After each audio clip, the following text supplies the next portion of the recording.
All right.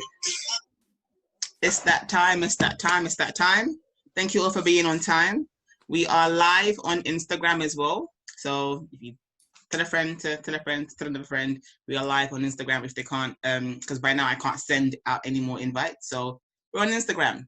Hello, Insta. Hello, everybody. So we're going to give it a start. So apologies in advance because my eyes are going to be bouncing back and forth because I have to let people in. So please bear with me. I'm being very agile out here today. So thank you all for being on time. Thanks for being on time. Welcome to a kind of conversation with the Agile Squad and friends. And so I was supposed to have 2 friends, but now I've got 3. As agile as ever, we have another person on our panel, and it is Pritesh. I will let him introduce himself when we get there. So I am going to be coming on and off camera and the slides too, because might as well you hear someone talk. So let's give it a start. So we're going to talk about our values, first of all, our values. So here at the Agile Squad, we have some values that we have to ensure that we all live by. Just because, you know, we are a team of, we're going to be about 35 people on here, so just to ensure that we all have a good time together.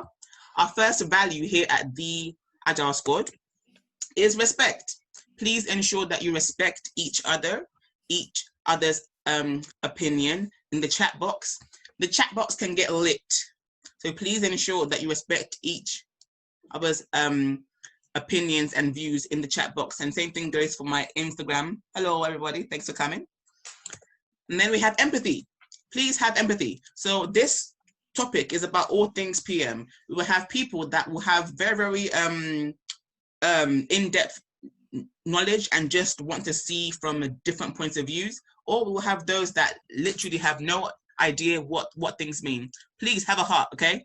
Have a heart. We've all started from somewhere. Have empathy towards people that don't know. Next, we have openness. Now, I don't know everything. That's why I said and friends. So we are open with our process and our progress, and we are also consistent with that. So we are consistent in the sense that if we're going to teach you, if it's 1 person in our course or it's 55,000, you're going to get the same emphasis and the same oomph. Job titles don't really mean a thing to me. So either way, you will get the consistent Ray in Agile Squad and Ron also. And lastly, we have honesty. We are open and honest about our process, progress, our mistakes. If we don't know, we'll say we don't know, and we'll find someone that does. I like that our panel is quite diverse, and we're very, we're wide. So cool. So here is our agenda, what we are doing today. So first, we are going to meet the host, that's me. And then I'm going to give us an intro into project management, and I'm going to ask Ron to maybe add a bit to whatever I say. And then we're going to talk about, and then I'm going to come off the slides and have each guest speaker talk. So mainly the guest speakers are going to be speaking at you, and then we're just going to use the slides to tie things up. Then we're going to talk about the top qualifications, the types of PMs, the skills, how to go back into the, and then we're going to go into the Agile PM and what they do. Then we'll go on to what we do here at the Agile Squad, and at the end, nice Q&A session. All right, so everyone, I need for everyone to have their chat box at the ready. I need to know that you're with me, that you are understanding. So I need to be hearing, oh yes, okay. So if we are ready to go, ready to get started, can everyone give me a number 2? Insta 2. Oh, look, it's private. Yes. Thank you, Pritesh, Leon, Jordan. Yes, Essie, Sean. Oh. Thank you. Yes, it's Friday out. Thank you, Faith, Kate, Sean, Ugo, Essie. Hello, Essie. All right. Okay, make me not.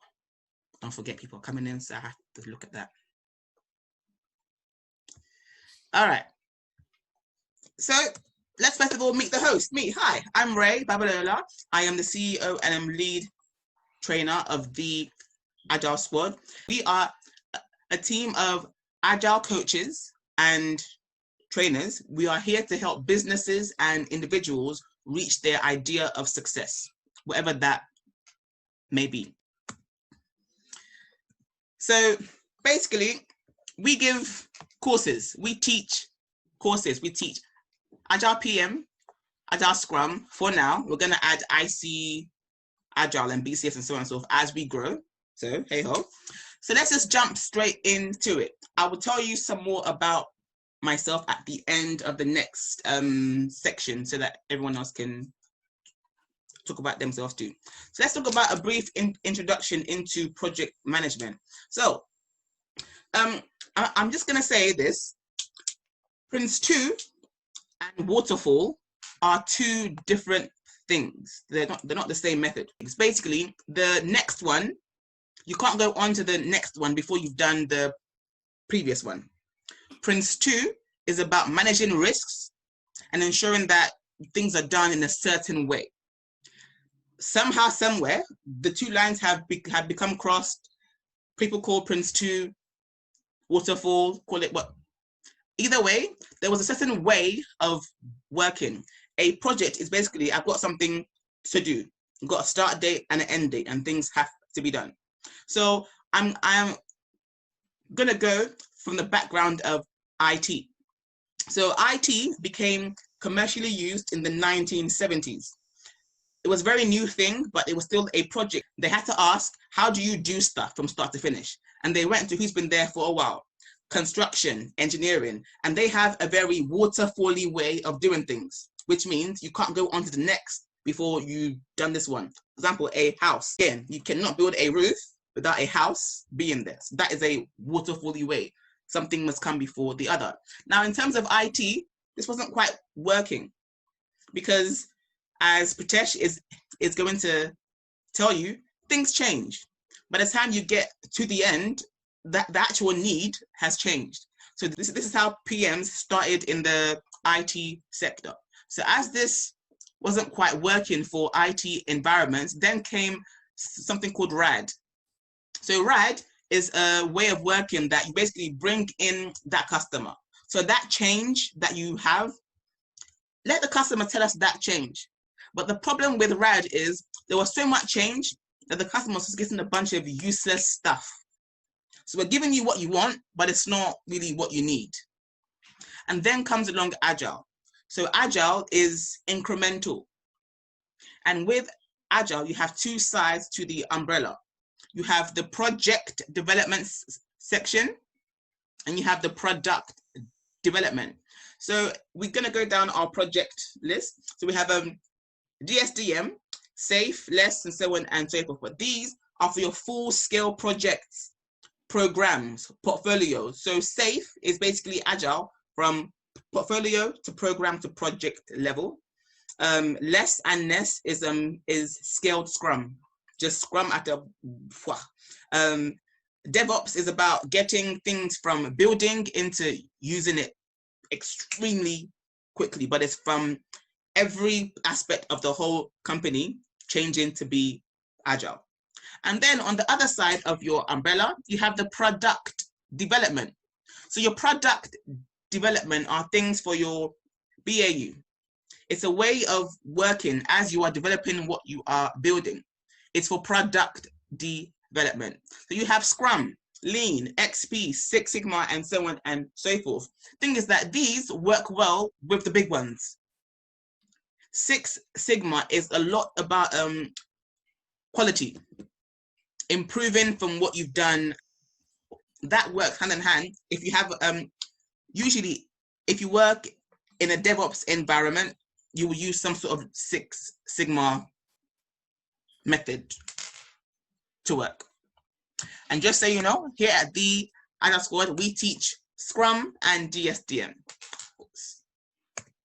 So let's go on to meet the speakers. So here's where I'm going to stop these slide decks because people are in nice backgrounds. So we're going to go for, oh, Sean, hey, Sean. Sure. So we're gonna go to first of all, Leon, the nice background.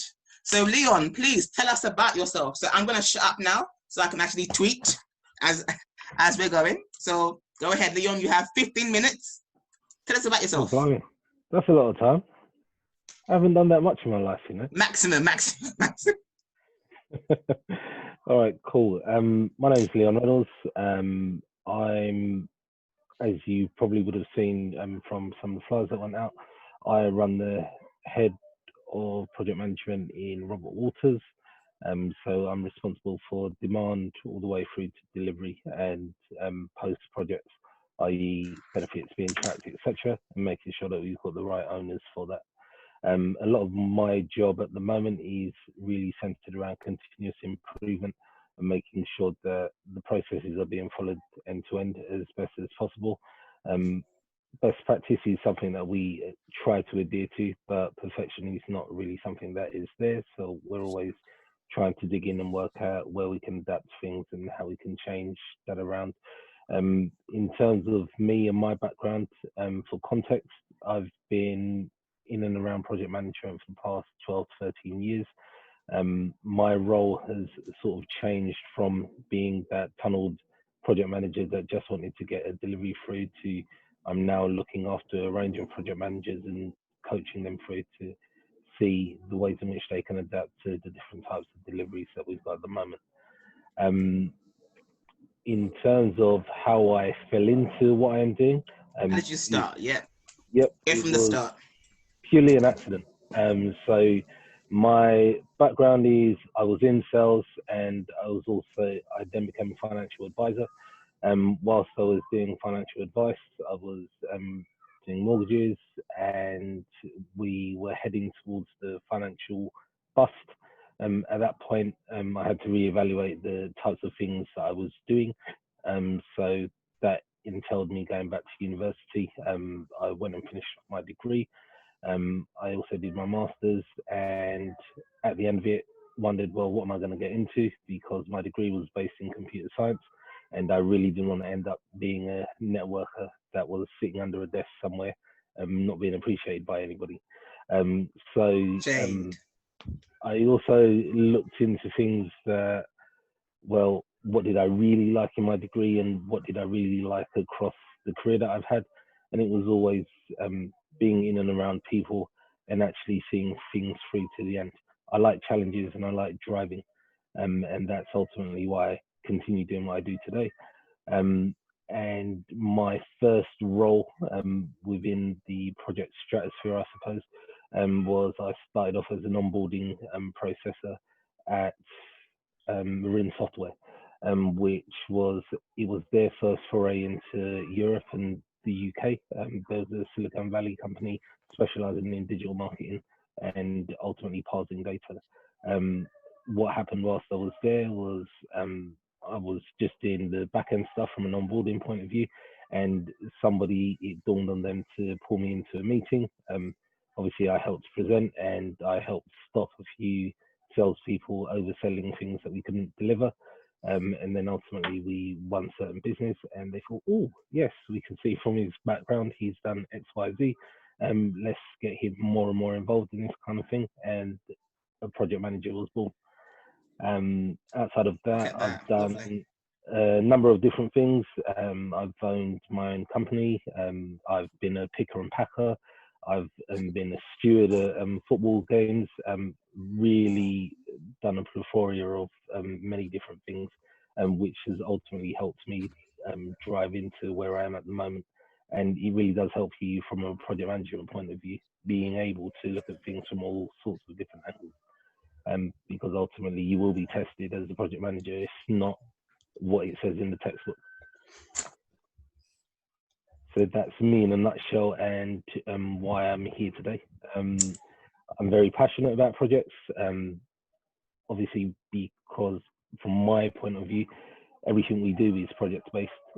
Much like I've always looked at things that everything we do as individuals is sales. There is an inexplicable link between the two. We are always selling ourselves and we are always working on a project or leading a project. Now we could do those at different levels, but it all comes down to the same thing and the same outcome. Perfect. Thank you very much, Leon. So I hope that we've gotten some inspiration from that. Whatever job that you have, you can pick skills. There are a lot of skills that you get. You may not have had a job title, but the skills that you have, if you can demonstrate that, believe me, that can go a long way. So thank you for that, Leon. And let's go on to Ron. Let's go on to Ron. So if you could unmute yourself and tell us about yourself. Yeah, I must remember how to unmute myself. You know, being an oldie, lot like you youngsters. Yeah, all this technology. Not that old, Ron. Whatever. Yeah, so I'm Ron. I've got into project management late in my life. So just the background. Well, at the moment, I used to work with Ray at QA, probably the biggest training organisation in the UK, I would think. Yeah. Yeah. I recently left there and now working more as a contractor with them. So I was an active project manager for about 10 years. Been doing training and consultancy in project management for about the last 8 to 10 years. So it's like project management and then a bit of consultancy and training and then like a transition and then moved totally into training. Going back to, I think I remember something Leon said yesterday about being what he does now is a million miles away from the degree he did. Well, if he's a million miles away, I'm light years away. I was actually a chemist, as you know, right? Yeah. He's a scientist, you know, he's a scientist. Well, yeah. Specifically a chemist, yeah. I did chemistry at university, went to work for Smith Klein Beecham, made drugs, Breaking Bad, yeah, all that stuff. So I can do it. You're a drug dealer and I missed, oh my God. If you want to send me the ingredients, I'll make it, okay? The place I worked at isn't there anymore. I blew it up, which is why they sacked me. As you do. Yeah. No, I'm just joking. So no, I basically worked in blood pressure, making drugs for blood pressure. So it's pretty boring. And I got a bit. I left after about a year, you know, so 22. And I joined the Halifax as a management trainee because I was interested in money, like we all are. And so I was there for about 15 years. I worked up to quite a senior manager role there. And then they sent me to head office because I thought I was really good. I don't know why. But, what? So they sent me to head office and says, right, well, we want you to become an area manager now. So, and to be an area manager, you have to go to head office for 6 months and work on secondments, okay? These secondments involve running projects, okay? So this is where I ended up and I really liked it. I took a bit of a liking to it. And then a bit like Leon, you know, things happen, you know, and it's not really a plan as such. We had a big merger at the time with another building society, which is Leeds. As a result of that, there was a big VR package on offer. I didn't really fancy going back to the area management role they were trying to push me into, you know. I really liked the project management, so I took the money and left. And then I became a project manager, yeah. Now, the way I got into it then, I mean, people talk about how do you become a project manager? Well, there's different ways. I think probably two main ways. One is you either work in a big organization and you move into the project department and learn the ropes that way, yeah, and then work your way up, which is what I did. Or you could go in as, if you haven't got project experience, maybe you go in as a project coordinator or project support role and pick up experience that way. What you can't really do is just go in and get a project management qualification like Prince2 or APMP or DSDM and just become a project manager straight away, you know, because I always think it's 3 things you need to be a good PM, which is obviously some sort of framework or methodology, yeah, which obviously we can train you in. Second point is some experience does help. And thirdly, I think probably most importantly and most underestimated is the skills, you know, the business and interpersonal skills, communication, negotiation, motivation. As a project manager, you'll be dealing with all sorts of stakeholders, you know, project boards, corporate boards, suppliers, staff, people on the front line, you know, in operations. Often you'll get called in to lead the change, which is not really the job of the PM, but, you know, your job really is to just deliver that new system, whatever it is, you know, according to the time and the cost, etc. But often you find PMs will be dragged into, you know, the rollouts and the training and the selling of the new system, whatever that is. Yeah. Yeah, that's how I got into it, really. So I sort of got into it by working for a big organisation like the Halifax, and then the actual area I worked in was in customer services and mortgages. So basically, it was all about it was a program I worked on, which was all about delivering new products to customers, doing research.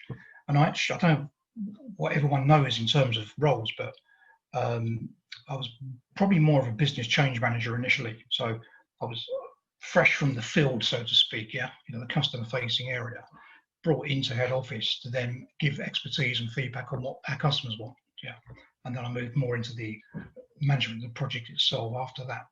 Okay, so I sort of did it from both sides, really. So I'm also quite an expert on program management now as a result of that.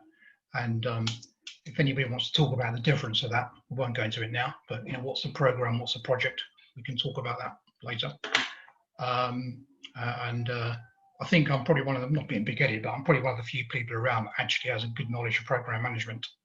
Yes, he is. So too. Yep. Yeah. Traditional project management and agile. Okay. Yeah. And how they all work together, which is the key thing. So to me, all this stuff is a toolkit. Yeah. If you're a plumber, yeah, you have a toolkit or whatever you do. Yeah. And all these things in your tool bag, Prince2, MSP, Agile, Scrum, DSDM, Kanban, whatever. These are just things you use. And depending on the situation you find yourself in, you can use aspects of each of them, some of them, none of them, etc. And you can build up what you want.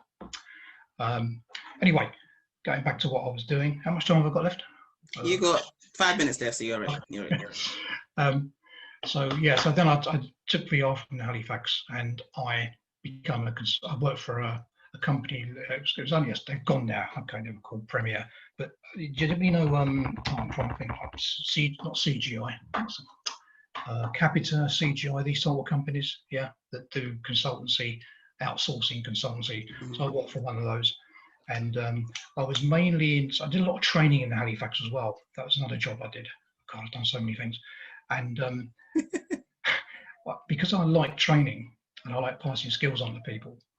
In fact, when I left the Halifax, I did a careers thing called a career anchor exercise. Yeah, because it was something like, okay, I decided I wanted to go, and they said, okay, well, look, have the free package, do all this shit, you know.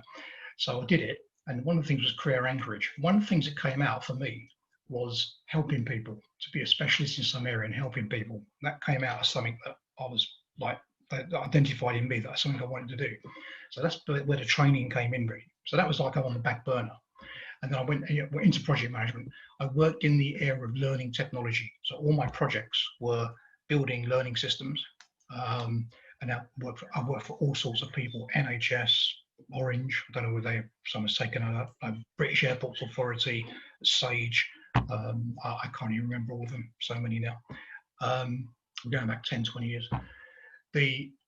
And basically I was all sorts of different projects, building learning systems, building accreditation systems, configuring learning management systems, building stuff on integrating different, mainly all. Quick question about that. Yeah. Did you actually have to know how to do it? No. So what did you have to do as the PM? Because a lot of people get nervous about so okay, if I have to do to run a banking system or something that is not my skill, can I still be a project manager in that? Really good question, Ray. Now, I sort of was seen as an expert in that area. So I was often caught in the company, right? Anytime there was a project like that, I was called in because Ron's the expert in that area. But it was complete bullshit. Okay. Didn't really know much about it at all. But because I kept working on those projects, I did start gaining information about them. Yeah, and I did quite annoyed some because, and I'd be taken into a meeting, and this is Ron, our project technical expert in this area, and I was thinking, I'm not a technical expert. You know, they kept on pushing me in this way. But I think going back to your point, you know, as a project manager, you don't have to have the specialist skills. Yeah, what you need is the organizational skills to actually come up with a plan and identify what you're going to build. Okay, that's the key thing, and you can get specialists to help you do that. So a really good project manager can go into any environment, yeah, whether it's IT, building a bridge, building a business system, relocation, whatever it is, and they can say, right, well, as a project manager, I am going to use project methodology to deliver an output of some kind. I will need specialist people. I not have much experience in this area particularly. I will therefore need specialist people from the business to help me identify. Cool. Okay, so you can do that. Now, obviously, if you have experience in an area, it's an advantage. Okay, so if you built suspension bridges, you know, as a career and a project manager, you've got a much better chance. If you apply for a job in engineering and project manager, you've got a much better chance, you know, of getting it. So if you wanted to be the project manager of Crossrail, you've got a much better chance of doing it if you're in civil engineering than you have in IT. But technically, you know, there's no reason why a PM can't manage that. Perfect. Okay. But anyway, so probably give me 30 seconds. So then, so yeah, most of my projects were in that area, and then I sort of moved into the training area because let's be honest about it, project manager. Well, I'm getting old now. Yeah, it's getting a bit stressful. So I thought it's better to train it than do it. Okay, no more sleepless nights. I'm not trying to put you off project management, but No, it's intense. Everyone rings a project manager when there's a problem. Yeah. That's what a lovely way to end your thing, Ron. Thank you so much. So one thing about Ron. So Ron is the newest member of the Agile Squad. So as you guys know, we do teaching and then we give experience. So after every course, we have the chance for you to be put onto a live project where you can work with your course mates, and Ron will be the person to actually look at your project and give you feedback. As you can tell, he has years of experience, so yeah, and he can be harsh with it. Also, Ron is the trainer that trained me on how to train Agile. So yeah, he really is that guy. He trains Agile, Prince2 Agile, DSDM, PMP, Agile Program Management, something else and something else and something else. Yeah, can't remember what it is, but Ron is that guy. I don't do PMP. Okay. No, which one do you do again? I don't do PMP. No. AMP? I don't do that. No, Which one do you do? No, I don't do that. No, I do MSP. That's it. Sorry, MSP. That's program management. Yeah, program management. Yeah. Yes, thank you very much. I studied PMP, but I didn't want to train it because I thought. Sorry, we haven't actually had the conversations that we used to have in private, but cool. Yeah. Thank you very much for that, Ron. And now, Pritesh. So it is your turn. Please unmute yourself and tell us about you. Pritesh Prankania. For my sins, I'm a project manager. My current title, and like I said, as Ray mentioned earlier, titles don't actually mean much these days. I'm actually an engagement manager. I work for Amazon Web Services. I've now been there for around about a year, and I think I've got Ray to thank for that a little bit. So I'll tell you where I started off. I was actually a data center engineer. So I actually that was actually my first job fresh out of university. And I worked for a company called SunGuard Availability Services. So big company that does really management of data centers in and around the UK. We've got a couple of data centers in Europe as well. But effectively, I was the part of a team that ran, that effectively did small changes for project managers on the night shifts, on the day shifts, basically racking servers, patching servers, running the data centers, doing things like incident management, problem management. And all of those things really are skills that I would say that you need in project management. So, problem management, looking at a problem, seeing what the problem is, trying to decipher exactly what you're going to do next. Incident management, high pressure, something goes wrong, a database server crashes, it belongs to an investment bank. How are you going to manage that? So really, those base skills, I would say, got me into a junior project management role. And then effectively, I became that person that was giving changes to all of the engineers that were working in data centers. So a bit of a role swap, if you like. So really started off working with a team of senior project managers. I got given all the small projects, if you like, get a circuit installed here, get a couple of racks installed there for different clients. And then I started working on projects with investment banks. And then I started to lose my hair. So yeah, investment banking projects are tough projects. I'm not saying any other projects are not tough. All projects are tough in various different ways, but I had my first experience of tough projects with investment banks. With investment banks, you get given a project and you think, yeah, I think I can get my teeth into that. And the first thing they say when you have the kickoff call is, oh, I wanted this 2 weeks ago. And you're like, oh, okay. So yeah, it's about managing that expectation. What do you say next? What do you, how do you sort of win the customer over? How do you say to them, look, I at least need 4 to 6 weeks to get this all installed, all ready and stuff like that. So, that's the sort of junior PM level projects I was getting involved in. Then I saw a vacancy internally for building a brand new data center. And I thought, well, I know about the data center a fair amount. So why don't I get into the project manager role for building the whole thing out?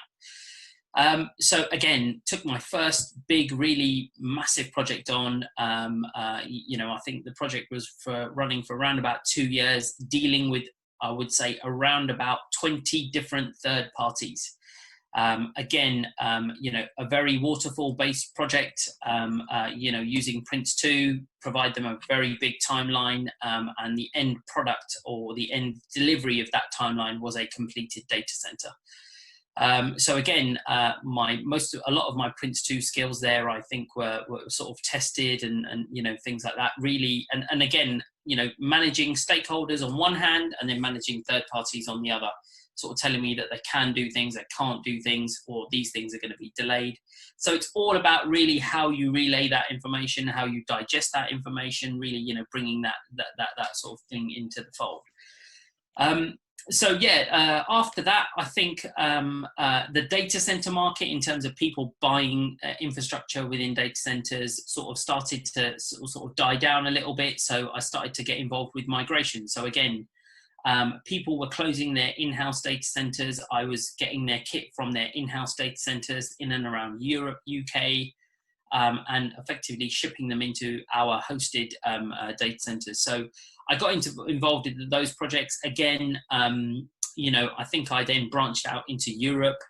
Doing a lot of projects with European companies. How did you get there? How did you put what did you do? Did you just put stuff out there? Yeah, like I said, that within the internal, there was a portfolio manager. He was looking for eager people like me, I guess, with who wanted to get their hands dirty or get involved with different things. With me, I was very fortunate enough to sort of take one of the biggest ones on. So it was about really dealing with. So effectively, where it came about was around 2012, when London was running the Olympics. A customer had an issue and wanted to close all of his European data centers and move them into Docklands, effectively. The portfolio manager was looking for a project manager. I sort of stuck my hand up, got involved with that project. And initially, it was just one site. They just wanted to move something from, I think it was a site in Germany.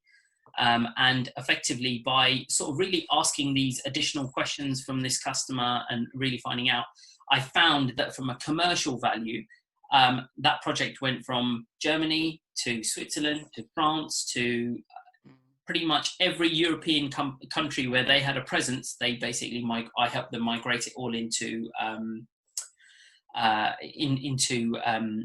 Docklands. So again, the thing is, when you do something like that, the key thing that I will say is that a very wise PM told me to do is anything that you do like that, write it down.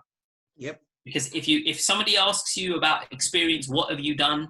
You can then leverage that experience, especially if you've done something good, and someone's had a positive experience, then, you can basically leverage that to get different roles. So what I did is I stayed with SunGard for about 18 years, but I had 9 different roles within that one company. So I was quite fortunate enough where I just managed to put myself out there and really write all these things down and put them into or add them to my CV.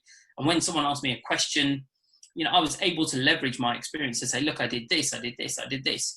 And I started from here. So, that really did help me, get to where I am now.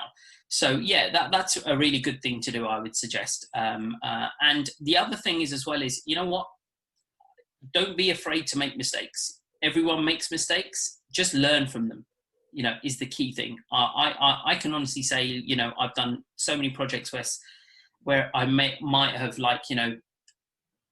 underestimated something, said something to a customer and said, look, I think I can do this in 4 weeks. And it actually took me 6 weeks to do. But so long as, you're able to have that conversation with that stakeholder, say, look, we misestimated this. We said 4 weeks, it's now going to take 6 weeks. Being the deliverer of bad news can, that's actually very good, Pritesh. That's good, Pritesh. 6 weeks over 4 weeks, more than 6. That's pretty good. Yeah. So as Ron will tell you, being the deliverer of bad news is a skill that you need in project management. And remember one thing here as well is that, it's great to have technical skills. Yes, I can rack a server for you in a data center. I can talk to you about data centers until, probably next month. But the thing is here as well is the key thing here is that you need is soft skills. Soft skills, I can say to you, are something that any project manager will always say to you, you always learn something new. And those things, again, are very, very important in terms of soft skills.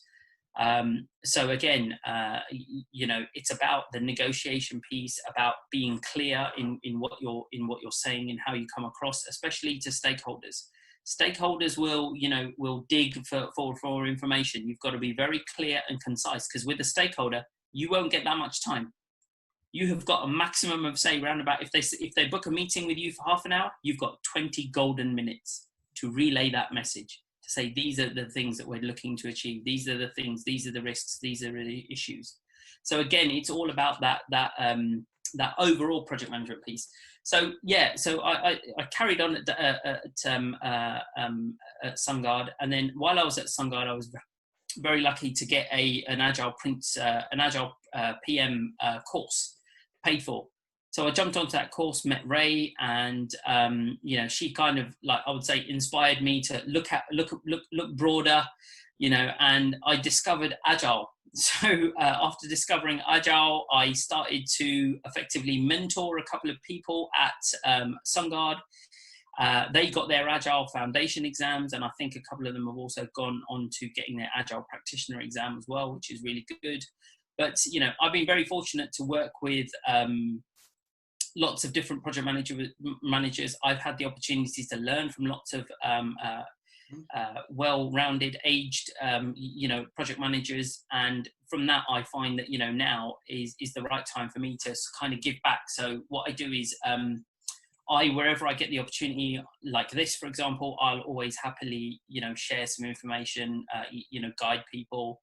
I don't train people, probably one of the things I will probably look to do in the future maybe, but happy to mentor people in their project management journey, going forward. So then after I finished my Agile PM course, I got heavily involved in migrations. So again, I got introduced to the cloud. These are virtual to virtual migrations, where customers have a virtual platform in the cloud. It might be AWS, Google, it might be Azure, Microsoft platform, and effectively what they do is they move into the SunGard hosted platform. So we have a private cloud and we have a public cloud platform, and effectively we can fully manage it for you. So yeah, I was helping customers to migrate from their own existing infrastructure platform into the SunGard one. So again, I was doing a lot of virtual to virtual migrations. I was doing a lot of physical to virtual migrations.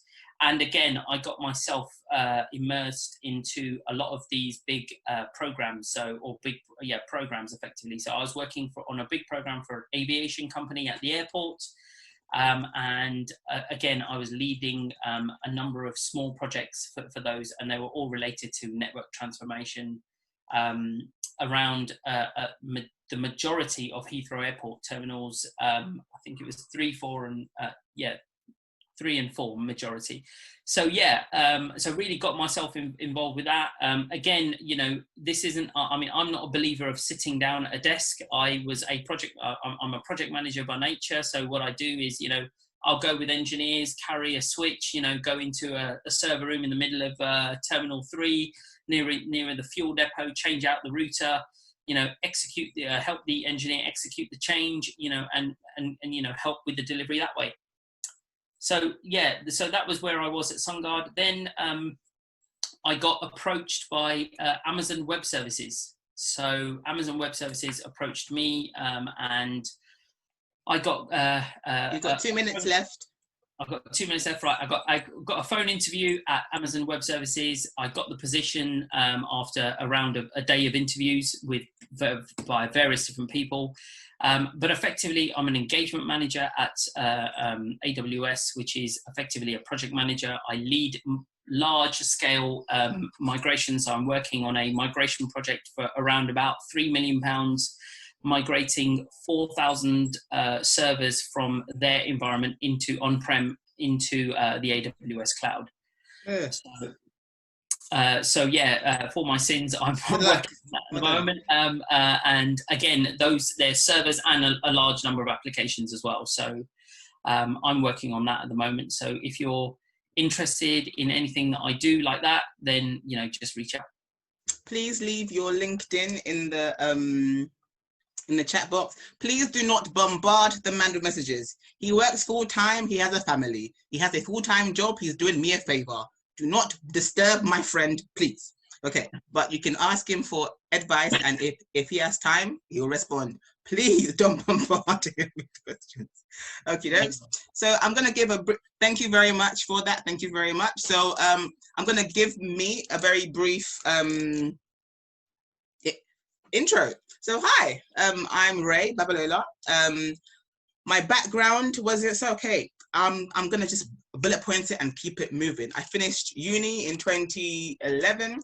I was like, okay, I need a job. I had to apply.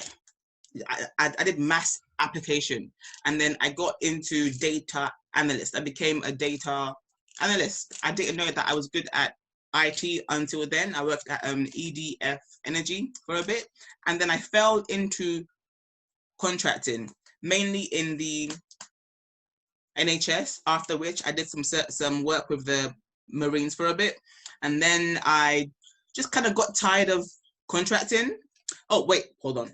I was a project support officer, and then I became a project support junior PM, systems manager, project manager, agile project manager, and then I said, okay, I don't like to manage people at all. So I want to be in charge of a thing, of a process, or do something and then go. So then I became a Scrum Master. I loved being a Scrum Master. And then something called R35 came through. Tax me 40%? I think not. I would no. So then I joined QA. I became a trainer. So the funny thing about me is I had no qualifications until about 2015. I did a Scrum Exin in 2015, and to be fair, no one ever really asked for it anyways. I did my my Prince2 foundation was in 2013, and again, no one ever asked for it, but I've used it. Yeah. So I became a Scrum Master, and then R35, I joined QA, and they basically trained me up in everything that they wanted for me to teach. So I had enough experience in my time before I joined QA. They said, well, just learn the methods to what you actually taught. And that's how I became a trainer. I was with QA. They are the largest training company in the UK. They have 27 sites across the UK, and they sent me to all 27 twice, maybe 3 times. It was a lot of travel, and so I left in February to start up Well, I started this company last year, but I left to focus more on this. And now here we are. So that is my background. I'm going to talk, I'll be very honest with you. Put yourself out there. I have ran meetings that I'm not qualified to run. I'm not an accountant. I know nothing about budgets. Why have I run a whole budget meeting? Because I asked, can I come? Can I come to the first one? Yes. Second one? Yes. Third one? Yes. Fourth one? Yes. Fifth one? There's no point of us both going. Go by yourself. Here's the 5 key questions that I must know. If they ask this, say this. If they this, say this. Okay, cool. Now, I would go into this meeting like, yeah, it's my thing. I'm going to do this. I had no idea what I was saying, but I had questions that I knew had to be answered. If I didn't understand what something was, you said, excuse me, can you break that down for me, please? I love saying the word idiot proof. Can you please idiot proof it for me? Because you are smarter than me. Yes, you are smarter, but I've got to go back and explain what you said. So just doing that, the amount of things that I learned please break it down for me. So I encourage people, where you are, just ask questions. The worst you can say is no. So please reach out. And that's how I got experience. There are jobs that I applied for that I wasn't qualified to apply for. I applied for it. The worst, they didn't say no, I said yes. So hey ho. So I'm going to go back onto our slide decks and just kind of keep it. We've covered quite a lot in our time. So we've met the speakers. So here we have the top 11 courses. So I'm going to just give you a one-liner on what each one is. The first one is the Agile PM Foundation and Practitioner course. It's quite popular. It's to run a full-scale Agile project. There's no prerequisite for this. It's just have an open mind. We teach that here at the Agile Squad. The second one is actually CompTIA. So for that one, it is a very entry-level qualification.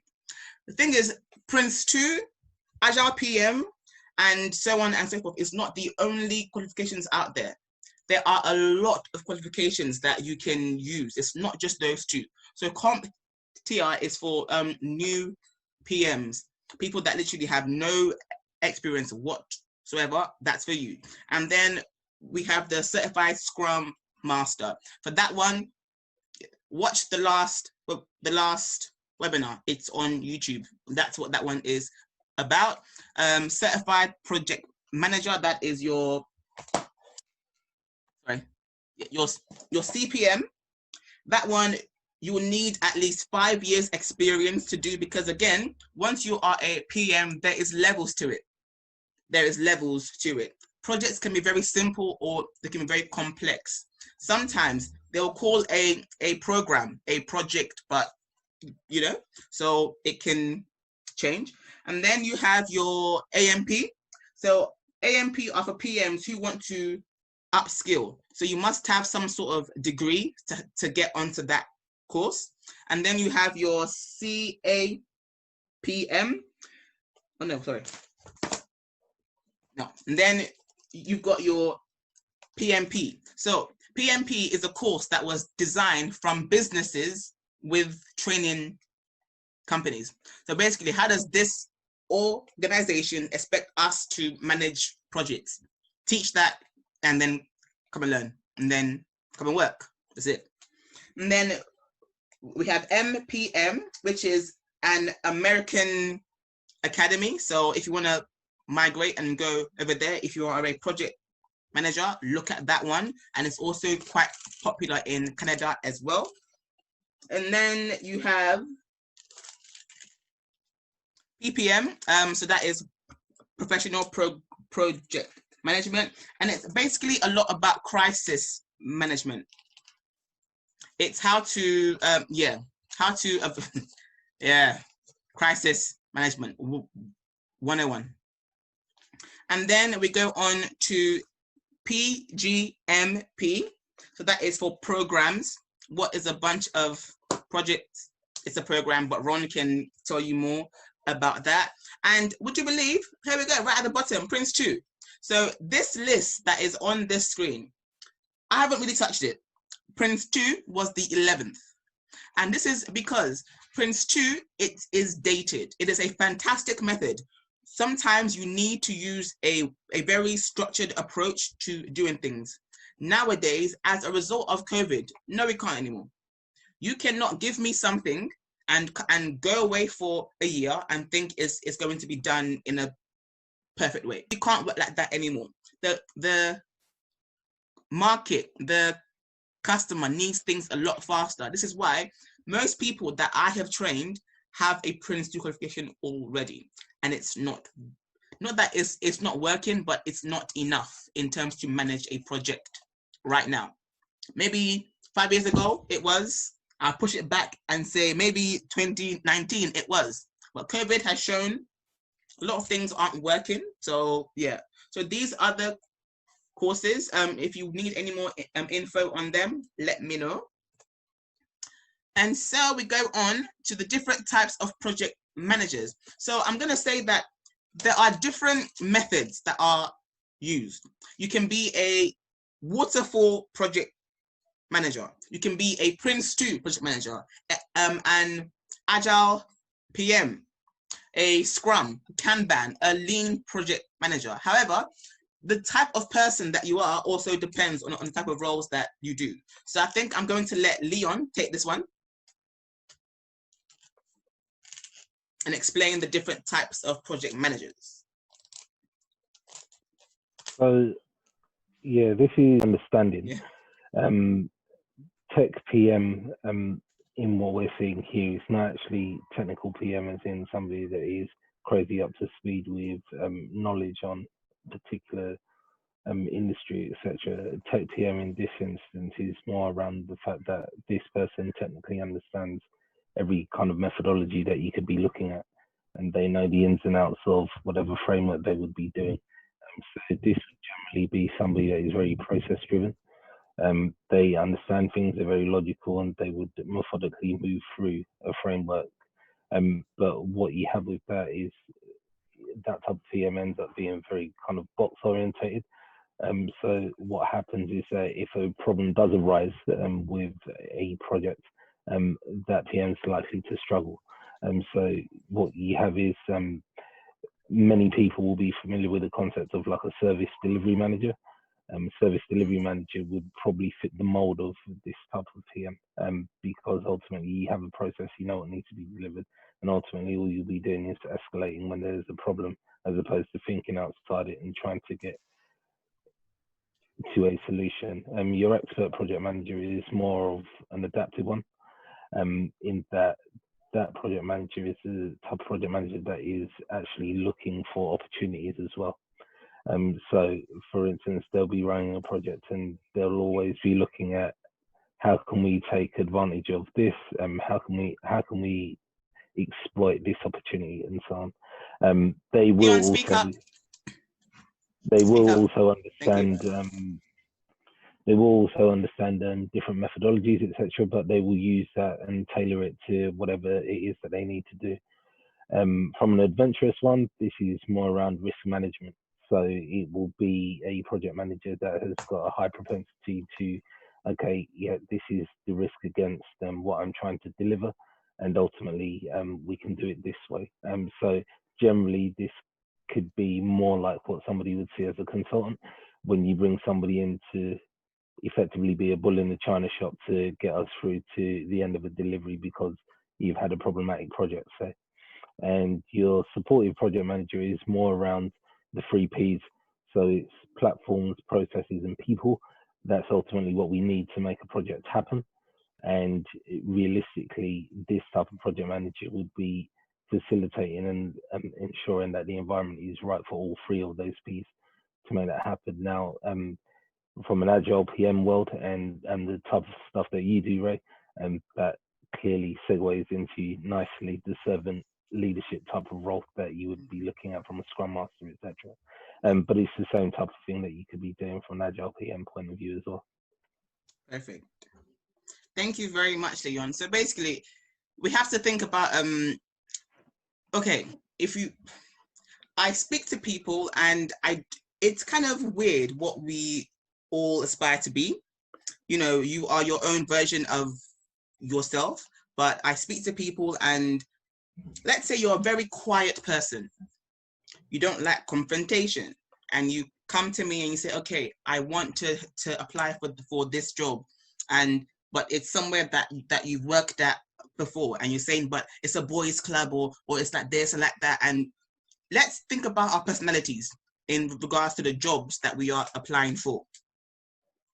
Personality is a lot to do with, okay, I'll say it like this. When we were kids, we spent most of our times at school. If something happened at school and your best friend is not your best friend anymore, you are hurt. It would affect your whole week, your whole weekend, your whole summer holidays. As adults, we spend most of our times at work. By default, it's the same thing. If you are not comfortable, if you're not happy in your work environment, you need to ensure that your personality matches with where you are. So that's not a official thing, but I've just got to say that, because I've seen people literally not think about what type of person that they are, and they're getting that money that they want, but they're miserable. They are someone that is very that should be a Scrum Master, and yet you are having to tell people no 25 times a day. You're being shouted at by this person and that person. Can you hack it? Not that everyone gets shouted at. They don't. Just, it can, I'll leave that there then. Okie dokes. So here are some of the key skills that you need as a project manager. So everyone can read, so I'm just gonna summarize it. Number one, you are a people person. If you don't know how to talk to people, you will never be a good project manager, be that in an agile way, Prince2, waterfall, whatever you want to do it. You must be able to speak to people like they are human beings, not like they are your children. The best project manager I have ever worked with, he made you feel like everything was your idea. Turns out, well, to be fair, he was in the end what I would call a Scrum Master, but he never, he just knew how to speak to people. He was a people person. Can you read emotions? Can you stay calm in high pressure situations? If you cannot, maybe you should look at some things on YouTube about being calm. Can you work under pressure? Can you deal with change? So these are the things. So I'm going to let Ron, if you want to add on to this, the key skills that a PM needs. Wait. I'm mute. I told you I'm no good at technology. Yeah. I used to be anyway. So I think something that was mentioned earlier about this was how important, it's probably the most important area, I think, for a project manager, because you can have the framework of experience. If you can't talk to people, I mean, I'll give you an example. I used to work with a project manager who didn't like people, basically, and he wouldn't talk to anybody. And he went on holiday once, and I had to take over his project, okay, for about 3 weeks. And no one knew what was going on. I said, what's these requests for change were coming in? He says, what request for change? What's that? His project team didn't know anything. So when he got back from holiday, he sat down, logged onto his laptop, and I didn't say a word. He never actually spoke to me at all. Yeah. So he didn't even want to speak to me to find out what had happened, on the project since he'd been away. He just wanted to do it all on his own. So he just spent about 2 days going through everything. I could have told him that in 5 minutes, So I'm giving an extreme example, but yeah, I mean, you've got to talk to all sorts of different people. One of the key areas, I don't know what the others say, but I think finance. Yeah, I mean, the finance department are always in your face the whole time. So I never expected to spend so much time talking to finance people, about POs and invoicing and all this sort of stuff. Particularly as I was in a revenue generation situation. But you're going to be talking to, you're going to be going to organizations. You're going to be talking. Question about that. Do you have to really be able to manage like a really big budget? Like, do you have to have some sort of financial qualification? Because a lot of people fear. So how would you give me one sentence on how to manage a budget for someone very new? Like, would that be a thing? Easy. Go and ask finance how to do it. Simple. Yeah. Don't start drilling. Whatever you do will be wrong. Okay, so just go to the finance department and say, how do we run this then? How do you want me to do this? Give me the instruction manual. They'll have it all. Don't worry. Yeah. 9 times out of 10, finance have a template that they want you to use. Yeah. Get the template. Make your life. I want to push that out there. People, please, no matter how much you know, every organization will have their own process anyways that you will have to learn. So the actual skills of being, no matter what you are, Scrum Master, Project Manager, Coder, this and that and that, wherever you are, they will have their own policy on laptops and on this and on finance and everything. So you will have to learn anyways when you get there. So let's take that pressure off our shoulders. We don't need to know everything. So I'm going to keep this going. Thank you guys for your input. As I say, you will need to talk to a lot of different people. So, it'd be all sorts of, you could be talking to corporate boards, project boards. You could be talking to people in operations on the front line. They're telling you they haven't got time to do all this stuff. You could be talking to, and why are you doing the change? Why do we have to do this? Why do we have to use this new system? What the old one was okay, wasn't it? Why do you have to use it? You have to do all that stuff.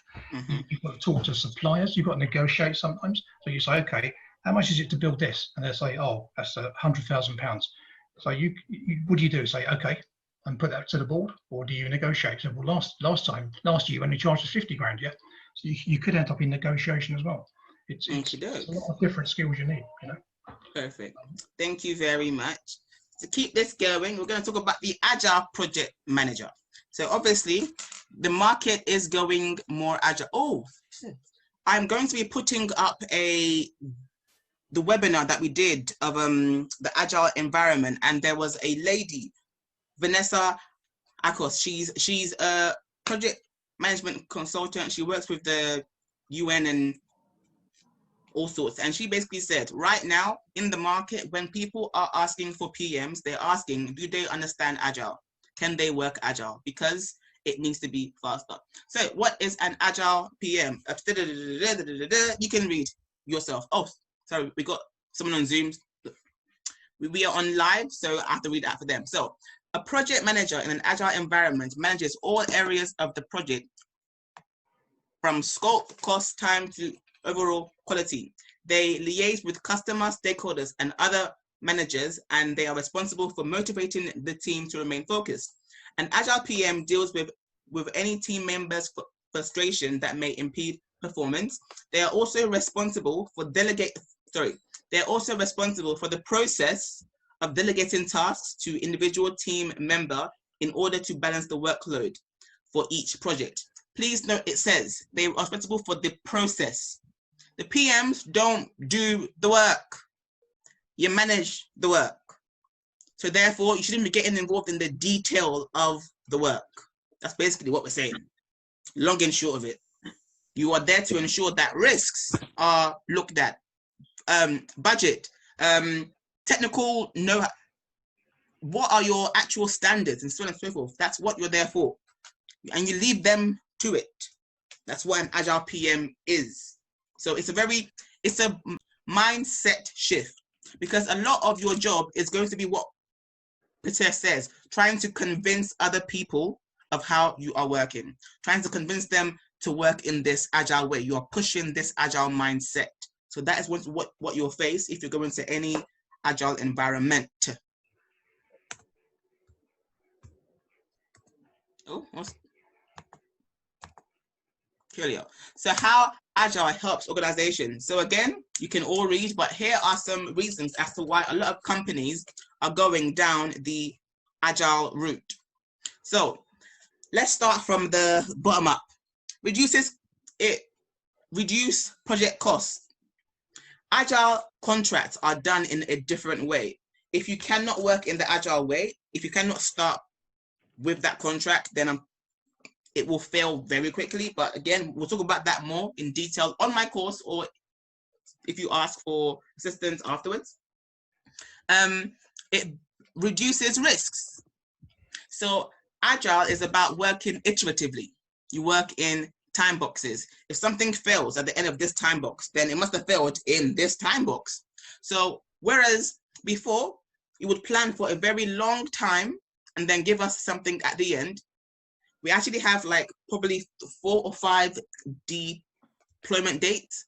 Whereas if something fails in deployment 3, we know that, okay, it must have been in this deployment then. So it's about reducing a lot of risk. It improves your project visibility. So Agile is very big on open and honest with your process and your progress. Nothing is a mistake. We fail fast. If you don't know something, you ask. You go and ask a question. You ask and ask some more. So I'm gonna I'm gonna push this to Leon. Give us a reason as to why businesses have been going agile. Pretty much, to be fair, for instance, my business in general, the reason why we've gone down the route of being agile is simply because we can focus things around increments. Using other methodologies was very stop-start and does create a situation where there's very little value that you can provide to the end user, which is the reason why we've gone down that route.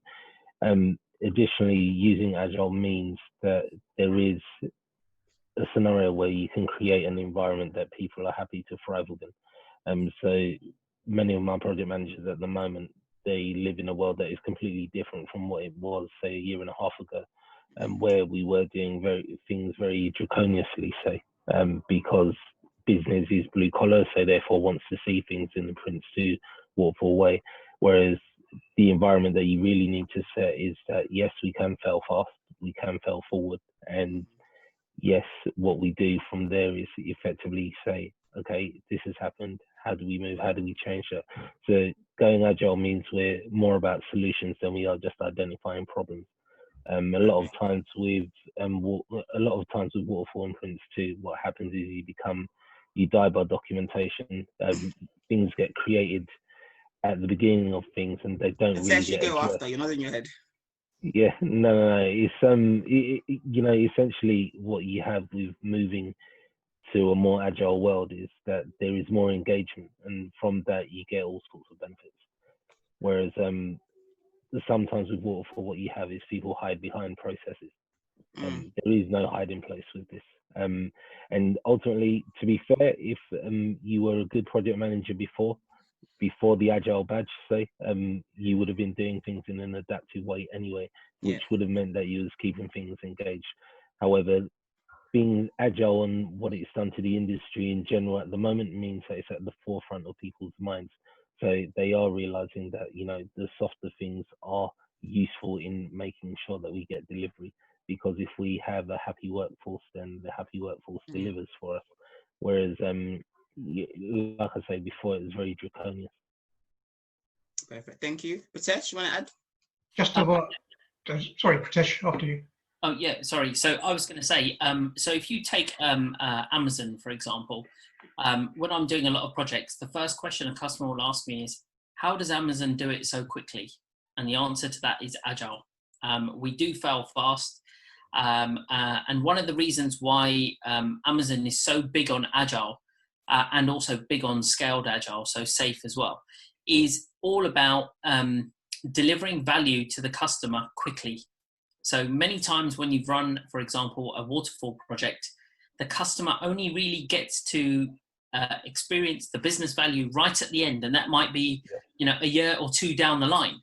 But the thing is, it might be, if you look at something like, say, product delivery, for example, if you use an agile methodology, you can, it's very reactive to change. You're able to basically deliver, value a lot quicker. Whereas, if you use a waterfall method, then what you might do is deliver a car at the end, great, 2 years later, but it might not be competitive in the market. Whereas if you use an agile... Not only that, they may not have wanted it anymore anyway. Exactly, yeah. There are many projects I've been on like that. So I'll give you an example. If you're interested in agile, there's 2 very good case studies that I would say that you basically look at. One is Monzo. Yes. So Monzo have the best agile methodology that you could. That's my course example, Tesh. Oh, sorry, I didn't realize. Other one. But the other one is that if you are a fay with Amazon products, you'll realize that the Amazon Fire phone was one of Amazon's biggest failures, but we learned from it, and we decided that the phone market isn't actually for us. But from that failure, they developed Amazon Alexa. So from there, you can imagine what the market is like from that onwards. So, Amazon is very big on Agile. So yeah, it is something I would say a lot of companies are adopting. One of our biggest challenges as AWS at the moment is trying to convince your banks, your insurance companies, and various other companies that Agile is definitely the way forward. You'll hear lots of companies talk about, they'll say to you, oh yeah, we're definitely Agile. And then you'll look at them and they're very Prince2, and they think that the Wagile method works. Wagile. But there's no such thing. It doesn't work. You're either waterfall or you're either Agile. Yeah. Thank you very much for sharing. And Ron? I slightly disagree with British on that point, but I'll come back to that. The point I wanted to make was about the fifth one, enhanced software quality. Just bear in mind, you can use an Agile project for anything. It doesn't have to be software. Okay? Yeah. Anything can be Agile. Some people say, well, some projects can't be Agile, such as building an office block. Yeah, you put your foundations down, you can't change your mind. But that sort of leads on to the point I was trying to make. There's an element of agility in all projects. It's like, I always look at it as a spectrum, yeah? So you can have a very agile project or a very non-agile project. I don't think you can really have a black and white answer to that one. Yeah, because so I would say that Amazon, my other example, they deploy 7 times a day. Was it 7 times per hour? Yeah. Because if they wasn't agile, they couldn't work in that way at all. Well, so if you want agile money, if you want that sort of money. If you're building an office block, okay, you can do a certain amount of structural work, yeah, but you don't have to decide what goes on each floor at the start of the project. Yeah, so a traditional waterfall approach might be to do that. We say, well, the 13th floor, we'll decide that when we get there. Yeah. EDAF, that's that EDAF mindset. Enough design up front. Yeah, that's exactly right. Yeah. I think some of the issues that we have or we face at the moment with regards to all of these methodologies is that not enough of the project managers that are out there or the actual project leaders understand tailoring. So what happens is they believe, well, you have to be 100% this way or 100% that way. Yeah. Just as you're saying, Ron, there are many times that we could be doing something that's waterfall, but there's loads of different elements of what you're doing in an agile project. Even indeed, Ray, when you teach Agile PM from a DSDM point of view, when you teach it from a PM point of view, you're actually just showing how you can accommodate Agile. Yeah. You're not saying that, oh, well, you must do it in this particular way. Yeah. Because every organization, as you've all alluded to, has got their own ways of doing things. There'll be different procedures that you need to adhere to. The trick is making sure that we actually address with each other. We all get around the table, for instance, and say, okay, does this work for you? If not, okay, let's go back to the drawing board and see how we can bring elements of that into it and some of the traditional things that you want to see. That's still agile. Like, it doesn't need to be that you say, oh, well, no, but we really need to do it from a waterfall perspective. Because in reality, a lot of the people that want things in a waterfall mentality, that's just your C-suite executives that are used to seeing things in a particular way. Yes. You know, the business is always going to want to be reported to in a particular way. They don't need to see the breakdown of what you're doing on every part of your delivery, say, for instance. There may be some people that don't want to be communicated to that way, and that's fine. But as long as we can get on with what we need to get on with, that's fine too. Yeah. Shall I take the question from Mabel about the industry? Ron, you can take that question. But so everyone else, if you have questions, start to type them in so I can make a note. So because we're almost at the end now, so questions. But Ron, please take that question. Yeah, as I said, Agile is a variety of things. It's a philosophy. It's a way of working. So there are certain things in a railway. What's the question? Please read it out. Sorry. Read out the question. Very good. Yeah. The question was. I work in the railway industry on major projects. Can these types of projects really operate in an agile way? Benefit realization tends to be almost a decade away. Yeah, I agree with the benefit realization. But the thing is, agile is a lot of different things. I went to an organization once and they said they were agile because they were doing daily stand-ups. But when they did their project plan, they had 4,500 rows. of work, like spending 9 months, which they built up front. So they thought they were agile because they're doing daily stand-ups. Well, yeah, that's just an agile technique.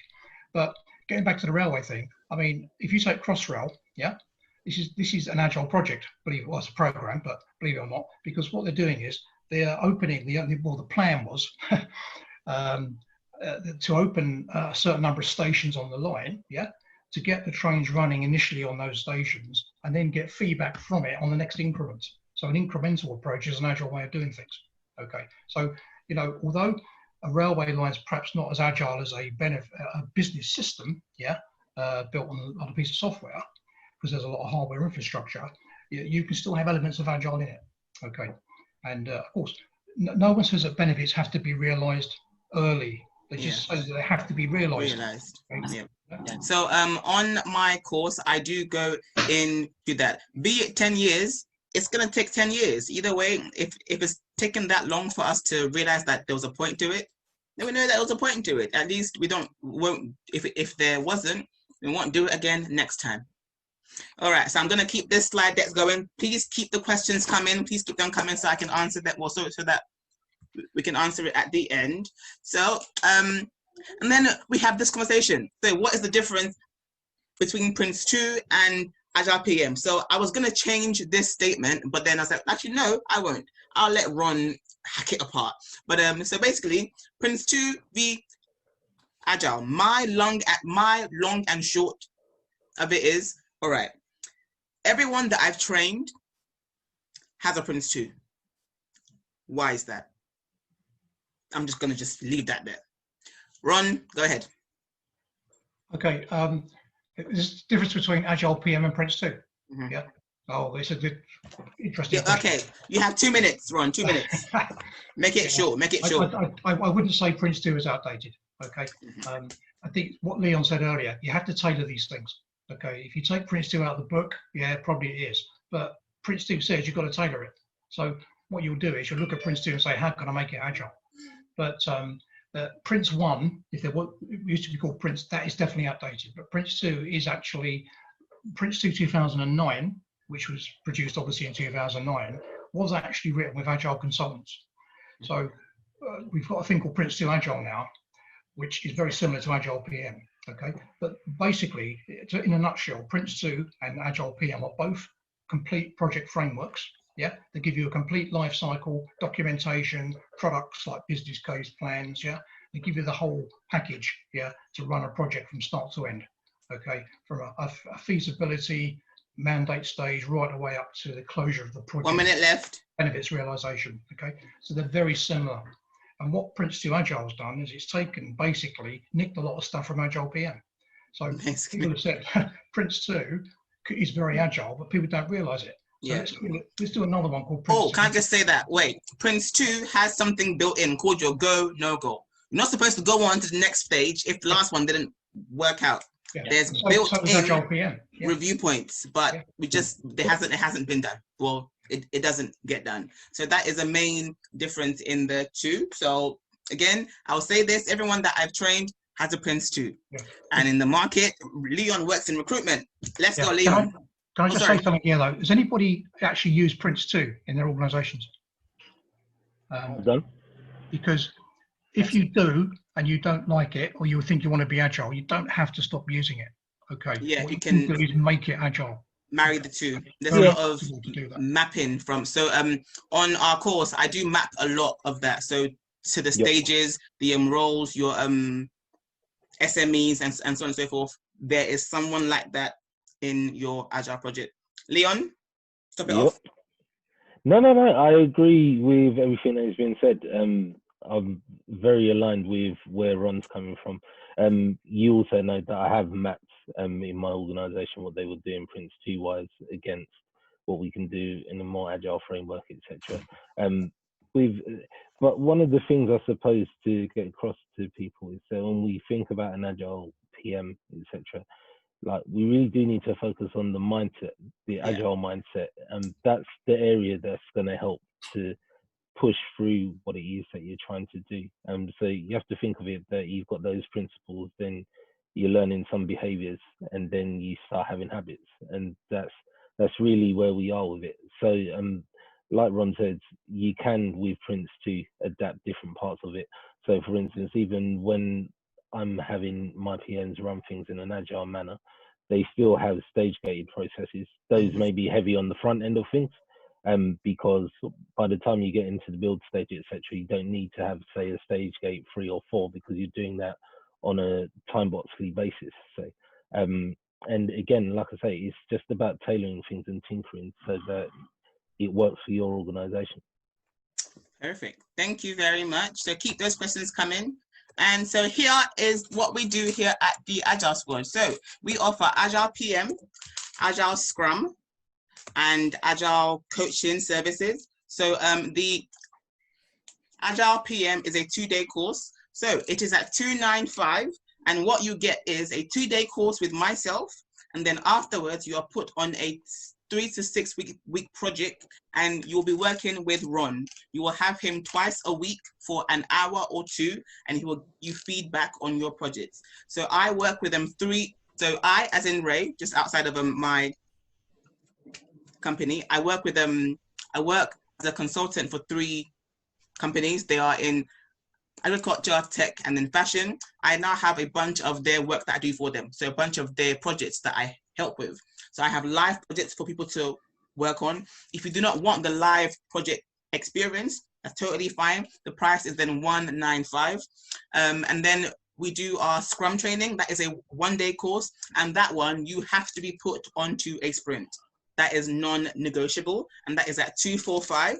And it is usually a very, you learn about people, because there's always a fight about who's going to be the Scrum Master. Not everyone can be a Scrum Master, so that is a very interesting group, and you will see when you get there. And also we do Agile coaching, so that's for people like me who have a lot of experience but no qualification and just want to see if they need to do something. Also, we have 15 minutes free consultation on our website. So never say I didn't give you anything before. If you are on this call, you get 10% off all of our prices. So I will be sending you out an email. So everyone that is on this thing, if you're on Insta Live, send me your email address, and I will make sure to send it to you as well. And you'll get 10% off our services. So that's what we do here. And now let's go. Questions. So the chat was up there, and let's go. All right. I think the latest question was from Jordan. He's asking to confirm something about methods that you're running the project in. Okay, so Jordan, just to confirm, when it comes to running up a project, do you need to draft your own strategy or focus on the business plan given to yourself from the employer? Ron? Sorry, can you repeat that? I was just looking at the chat, sorry. Okay. It says, someone just put a question and I've lost it. All right. Yeah, just to confirm, when it comes to a method of running a project, do you need to draft your own strategy or focus just on the business plan given to yourself from an employer? I'm not sure business needs a organizational strategy to say where it's going to go. Sometimes that's called a mission statement, yeah? So it might be to improve customer service or to reduce operating costs or something like that. So you don't need to draft your own strategy normally on a project. What you need to do is make sure that your project output is aligned to that strategy. Yeah. So that whatever you deliver is going to help that business achieve its business goals. Yeah. And that's they usually have their own. That's the same for any project, agile or not. You would never run a project that's not going to contribute to what the business is trying to achieve. Is that what the question was? If I can read between the lines of the question, I believe it's more about ultimately the business has got a way that they want to do things, but him knowing things may be done better. Method of project management. Should that be applied to it? What I would say to you is it's a bit of both, because sometimes being right isn't the right answer. Mm-hmm. So what you need to do is understand the business domain and get yourself a say. If you start coming in with a load of new ideas, etc., you'll switch some of the vital stakeholders that you need off. So understand how they tick, and then start slowly but surely bringing in the things that you know are the right way to do things. Perfect. Thank you very much, you guys, for that. To me there, Leon. Our next question is the Prince2 Agile course relevant? Oh, okay. Is the Prince2 Agile course a relevant qualification if Prince2 is updated? Huh? I said I'm going on mute because I know your answer. Okay. I just feel like, okay, I won't. Most organizations in the UK, I would say, I think I can say that were built on Prince2. Yes. So we cannot just forget it. I would always say, please, I would not pay for a Prince2 course, me personally speaking as Ray, because it's online. There are YouTube videos that you need to understand the method. Funny thing is, the thing that's actually holding up my laptop is my Prince2 book.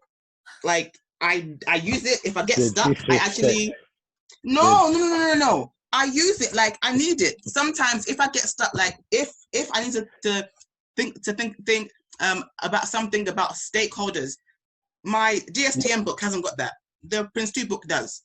I can't disregard the fact that I was trained in Prince2 and it helped me get my start in a project. However, in the current job market that we are in, the people that I've trained, it just seems like the Agile knowledge is just as valuable, if not more, than a Prince2 qualification, just from my point of view.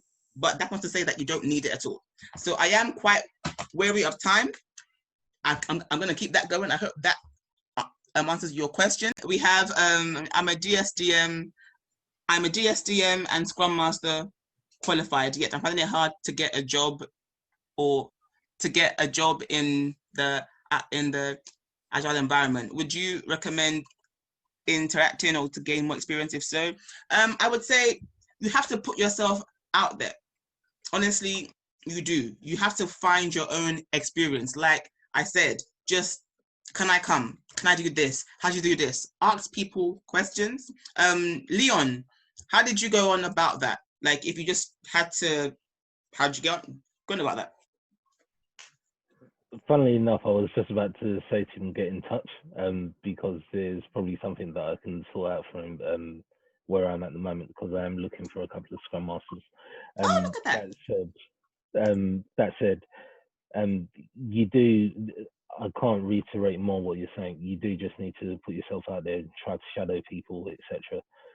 Before you send your CVs, please ensure that it's, and sorry to cut you off, Leon. Finish first and I'll go to that. No, that's fine. I would say that also look in areas that you're not necessarily familiar with. So try to look to see whether there are any charities or any voluntary work that may benefit from this type of thing. Believe me or not, these things really help you on the CV type scenario, because it shows that you're willing to go that extra mile and there is no traffic on there. So people will look at it in a different way. But like I say, if you're in an organization at the moment that doesn't do Scrum, etc., yes, it will be difficult for you to just, birth the concept there, so to speak. But yeah, let's talk. It's all about your networking. So like I say, feel free to reach out to me on LinkedIn. Coolio. Having said that, Leon, please note your CVs need to be on par before you get it onto Leon's table. He's not going to do it up for you. He might give you feedback, but please ensure that if we're applying for certain types of roles, our CVs must be up to par. For example, I saw one about 2 months ago. Someone was trying to apply for a job as an Agile PM. However, on his CV, it said that he was qualified last year, but then there was no clear trail of the history of that person. So it was very clear that that's a lie. And I was thinking, well, how are you going to get a job with that sort of, you're not really showing what you can do. So everyone on here, if you want to go down that route, please ensure that your CV is up to par. Please ensure that. We have another question. How do you encourage agile behavior in a team that wants to be agile but doesn't know where to start? Essie, education, holla at me. That's for you, holla at me. Education. You will sound like a broken record most times, honestly. You are repeating yourself. Agile is you are forcing that mindset. You are forcing that mindset down people's throat. What about the Prince2 Agile course? Okay, really spoken about that. Ola says, I want to work as a Scrum Master. I've already done the Agile Scrum course and passed this. I have virtual experience with being a BA and a PMO lead. I don't want to do the Scrum course. Can I just gain the experience? Unfortunately, no. Just because I feel like if people are going to learn together, then they should build together. But we can have a conversation around that, because a lot of people have been asking me if I just do the experience. We might get there soon, but right now I'm not at that stage yet, just because I need to ensure that I've taught you best practice, and then I ensure that you're gonna get the right feedback from me. And because last one, in a last one, there was someone that didn't have the knowledge that I taught them, and then the team had to end up teaching them, and that's not fair. So that's my answer for that. What question? What qualifications do you need as an entry level for? Okay, Leon, can you take this one? What qualifications do you need for an entry level as a PM? Entry level, if for instance you was coming in as a junior PM, my parameters would probably be in and around A levels or something equivalent. I'm not somebody, as much as I like qualifications, etc., I will go on record saying that they are not the biggest thing to me. Yeah. For me agreeing for you being part of my team. I'm very much a person that is based around experiences and energy that I can sense from you. I very much want to see if you're a critical thinker, or if intuitive aptitude is something for you. That means I know that you're hungry to learn. Competency we can teach, attitude we can't. Yeah. So from that point of view, entry level is not something. If I'm looking for a junior PM, you will never see on there that I'm asking for you to be degree level, etc., etc. I will base things on what I come across when I see. Perfect. Look at that. So straight from a head of project management for a recruitment company, qualifications are great, but your CV, do you, my mom in her infinite wisdom, she has this thing called sabification. Do you sabi do am? Do you know how to do the work? Does your CV demonstrate that we want you in our company? Because again, we'll teach you what we really want you to know. So thank you for that. I definitely get into the Scrum course. Thank you. And I'm interested in Scrum class and experience. Coolio. Drop me an email. I have the Prince. Okay, so Tendi, I have a Prince2 Agile Foundation certification. Do I need that, or do I need to go further into the practitioner? My aim is to get into the healthcare sector, preferably clinical trials. Ron. Okay. Ron, do we need a practitioner course? If the question, well, first of all, you've got a Prince2 Agile Foundation certificate. Well, you can do the practitioner with that anyway. Yeah, is that okay? So in fact, you don't even need to have the Prince2 Agile Foundation. I think you can just. No, but the question is there a need? Like, what is the if we have a foundation course and we have a practitioner course, really? What are we? I mean, is there a point? I think I reflect what Leon said there. Whether you've got a foundation or a practitioner doesn't make a lot of difference. You've got to show me you've got the, as I said to you before, you've got to show you've got the attitude and the skills to work as part of a team, which is probably more important than the actual qualifications. So I wouldn't. Obviously, look, the practitioner, it's not going to teach you much more than foundation, to be honest. Yeah, just how to use it. But it might look better on your CV. That's the only difference. But I think it's going to be more emphasis put on that. When you say the healthcare sector, do you mean the actual NHS themselves or somewhere else? NHS tends to be a bit process driven. They may look for a practitioner certificate as an advantage. But, all day long.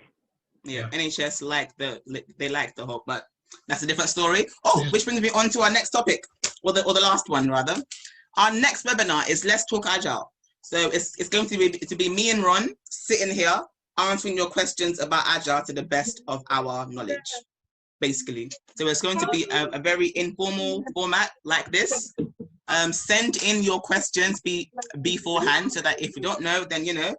Please drop your socials, and I say network.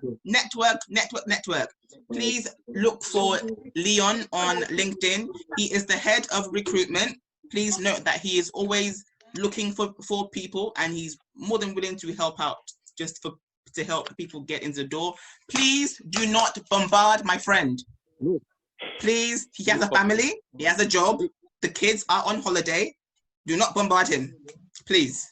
Thank you very much. But one second, one more question. What effective method of applying have you implemented towards gaining employment as a junior? Which effective?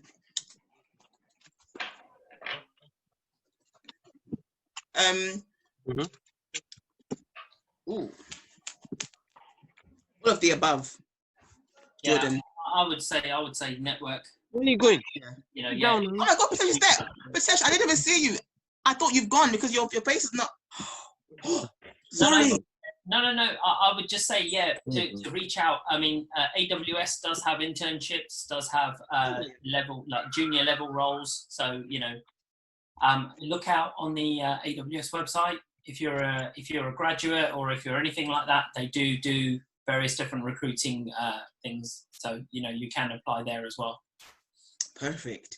So anyone else, if you have any more questions, because we are running late, you guys, people have children to put to bed. We have food to make. All right. So thank you very much.